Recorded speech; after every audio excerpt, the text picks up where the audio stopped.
سورہ آیت نمبر 55۔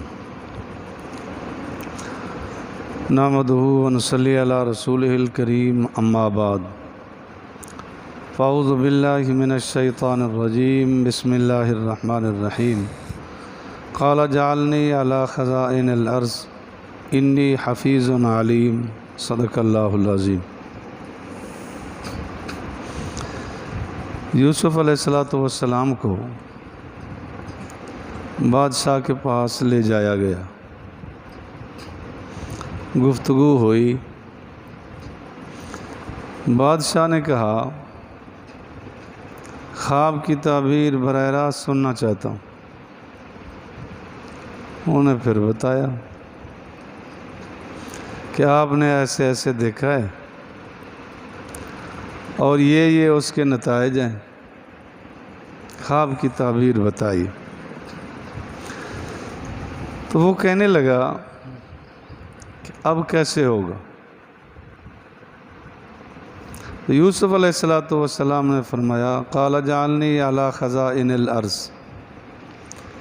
ایک تو یہ ہے کہ مجھے زمین کے خزانوں پہ مقرر کر دیا جائے،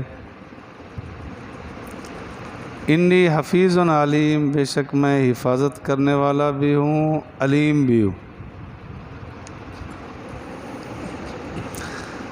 حدیث پاک میں آتا ہے کہ جو آدمی کوئی عہدہ مانگے اس کو نہ دیا جائے۔ ایک روایت میں تو آتا ہے کہ اس کے منہ میں خاک ڈالی جائے، لیکن اگر کوئی ایسا موقع ہے کہ وہ سمجھتا ہے کہ میرے بغیر یہ ذمہ داری 100% کوئی نہیں نبھا سکتا، پھر اگر وہ مطالبہ کر دے تو کوئی عرض نہیں۔ جیسے یوسف علیہ السلام نے سمجھا یہ نظام 100% میں سنبھال سکتا ہوں، ان کو صحیح اندازہ نہیں ہو سکے گا، تو مطالبہ کر دیا کہ ٹھیک ہے میں 100% سنبھال بھی لوں گا اور 100% خرچ بھی کر لوں گا، بجا جیسے حضرت علی رضی اللہ تعالیٰ عنہ، پھر بعد میں حضرت حسن رضی اللہ تعالیٰ عنہ، یا یزید کے مقابلے میں حضرت حسین رضی اللہ تعالیٰ عنہ نے فرمایا کہ میں خلیفہ بننے کا لائق ہوں۔ وہ بالکل بجا تھی بات، وہ لیاقت اور صلاحیت سمجھتے تھے کہ میں ہی کر سکتا ہوں۔ تو یوسف علیہ السلام نے فرمایا کہ زمین کے خزائن پر مجھے مقرر کر دیا جائے، بنا دیا جائے، اور ایسی ذمہ داری سنبھالنے کے لیے 2 چیزیں چاہیے جن کا ذکر کر دیا۔ ایک تو فرمایا کہ میں حفیظ ہوں، جتنا ضرورت ہوگی اتنا خرچ کروں گا، صرف نام آوری پہ خرچ نہ کیا جائے گا، اور یہ بھی نہیں کہ جہاں ضرورت ہے وہاں بھی خرچ نہ کروں، ایسا نہیں ہوگا، اور ہر طرح کی میں حفاظت کروں گا، یہ نہیں کہ جو جدھر کر دے جیسے کر دے، جو خرد برد ہو جائے کوئی نہیں، ایسا نہیں ہوگا۔ کس کو کتنا دینا ہے، کیا خرچ کرنا ہے، علیم، یہ صفت میں جانتا ہوں، کون کس کا مستحق ہے، معلومات کر کے اس کے مطابق اس کو دیا جائے گا۔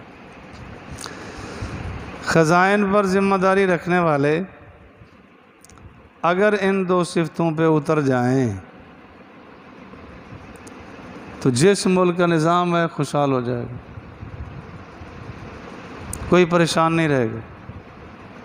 مصیبت یہی ہوتی ہے کہ مستحق کو کچھ ملتا نہیں، جو غیر مستحق ہیں وہ ٹکا کے لے جاتے ہیں۔ نا انصافی کا جب دورہ ہو جاتا ہے تو بربادی تو ہوگی،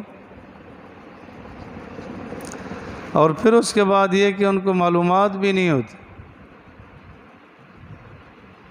صحیح معنوں میں معلومات نہیں ہوتے، کوئی تجربہ نہیں، کوئی معلومات نہیں، اس کو بنا دیا گیا۔ صلاحیت اور لیاقت ہو نہ ہو بنا دیا جاتا، یہ غلط ہے۔ وَكَذَلِكَ مَكَّنَّا لِيُوسُفَ، اللہ فرماتے ہیں اس طریقے پر ہم نے ٹھکانہ دیا یوسف کو زمین پر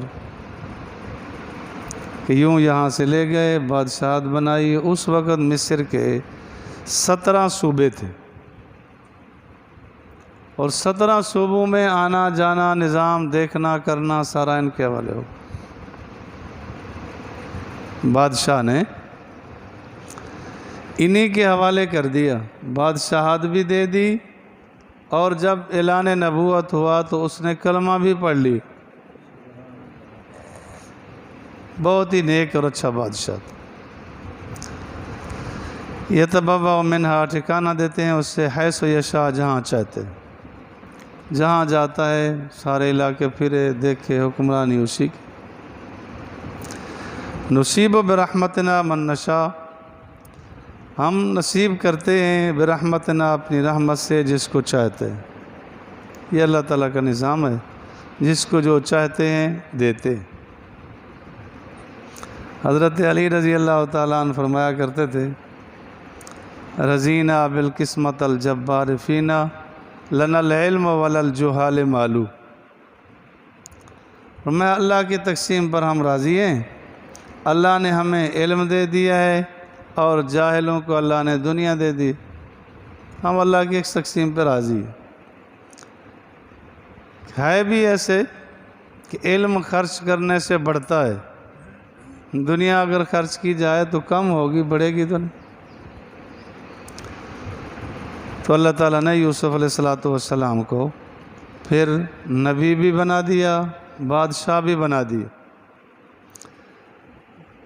اسرائیلی یا تاریخی روایات میں آتا ہے کہ یوسف علیہ السلام نے پھر زلیخا سے نکاح بھی کیا، کہ ان کا شوہر عزیز مصر فوت ہو گیا تھا۔ یوسف علیہ السلام نے شادی کی، 2 بیٹے اور 1 بیٹی بھی پیدا ہوئی۔ ایک بیٹے کا نام افراہیم، ایک کا نام میشا، اور بیٹی کا نام تھا رحمت، جس کا نکاح بعد میں ایوب علیہ السلام سے ہوا۔ تو اللہ تعالیٰ کی تقسیم ہے، اللہ نے قدرت رکھی، نظام بنا دیا۔ تو ایک مرتبہ یوسف علیہ السلام فرمانے لگے کہ یہ شکل بہتر ہے یا وہ شکل بہتر تھی؟ تو کہنے لگی شکل یہی بہتر ہے،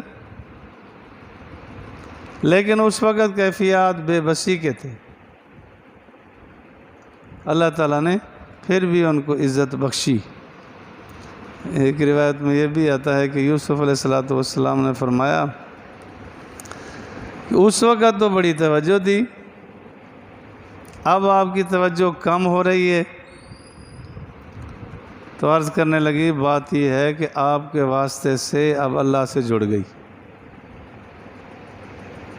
اللہ کی محبت دل میں گھر کر گئی، رگ رگ میں رس پچ گئی ہے، تو ادھر محبت بڑھتی جا رہی ہے۔ ایک جگہ پڑھا تھا کہ رابعہ بصریہ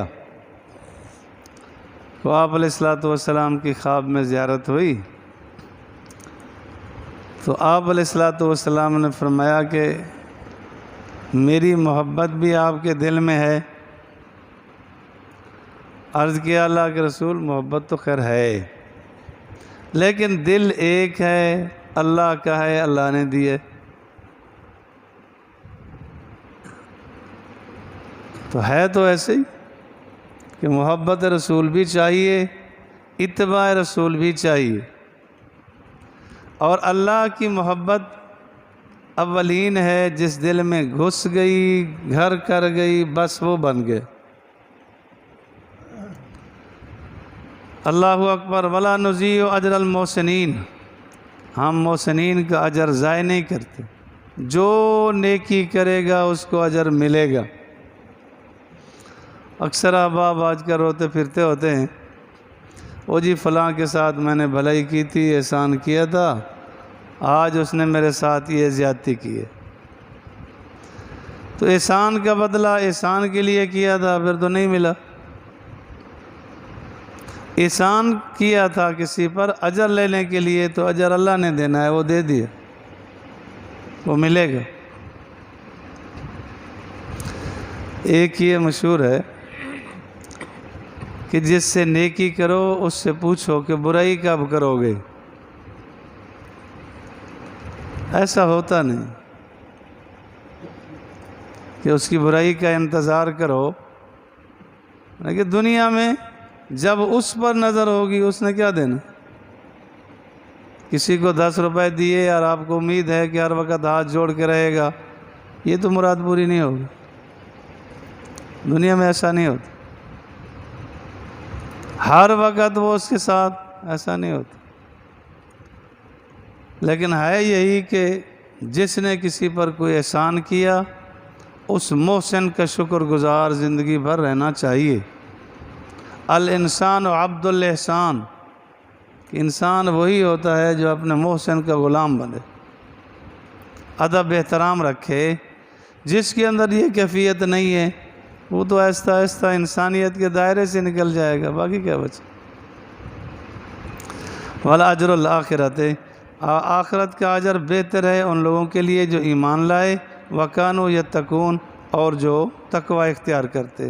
یہ کامیابی کا اصول ہے کہ اللہ پر نظر ہو، کہ اللہ اجر دے گا۔ بندے پر احسان کرنے کے بعد آدمی بھول جائے، نیکی کر اور دریا میں ڈال، نیکی کر اور بھول جا، اس پر ہے کہ اجر اس کو مل گیا، لیکن ملے گا کس پر؟ ایمان شرط ہے، ایمان ہوگا پھر تو اجر ملے گا، نہیں تو آخرت میں اس کا کوئی حصہ نہیں۔ وَكَانُوا يَتَّقُونَ، اور وہ تقوی اختیار کریں، نیکی اختیار کریں، تو پھر کامیابی کامیابی ہے۔ اللہ مجھے اور آپ کو کامل دین سمجھنے کی توفیق نصیب فرمائے، عمل کی توفیق نصیب۔